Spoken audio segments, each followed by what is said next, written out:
Hey, what's up guys, how you all doing? Today's video is all about the new Rakta Dagger, the weapon that all covert lethality users are of course drooling over. It's the Pokey give me shield dagger, so you poke radiated enemies and you get shield back. Unless of course you're Hydroid, in which case you poke an enemy and get killed because no one loves him. It is of course the Red Veil Syndicate melee weapon that you can buy for 125,000 standing once you hit maximum rank with Red Veil. Now, like I said, the special passive or ability of the Rakta Dagger is it will restore your shield and grant overshield when you attack enemies that are affected by radiation status effect. It will also reduce the range at which enemies will notice you and be alarmed, so normally you get spotted at about the 15 meter mark, but with the Rakta Dagger equipped, or held, sorry not equipped, it is down to 10 meters before enemies will see you. So fun times ahead if you're farming focus, it is an ideal weapon for that.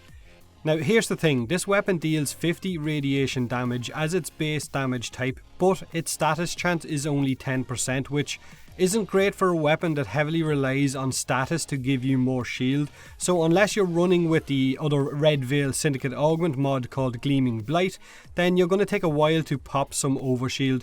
However, there is nothing stopping you from having a primary or a secondary weapon that can cause radiation effects faster. Then all you have to do is bring out your Rakta Dagger and get some overshield.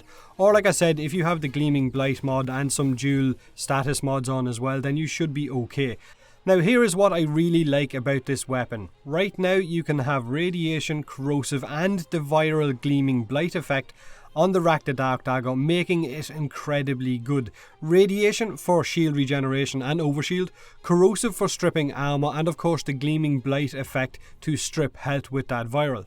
So because of this, it's probably one of the better Syndicate melee weapons that got introduced to the game. Throw on a covert lethality mod and you have a one-shot weapon that can give viral procs, restore your shield and of course strip armor. Not to mention if maybe you're running with weeping wounds and body count to increase your chances of getting those radiation status effects.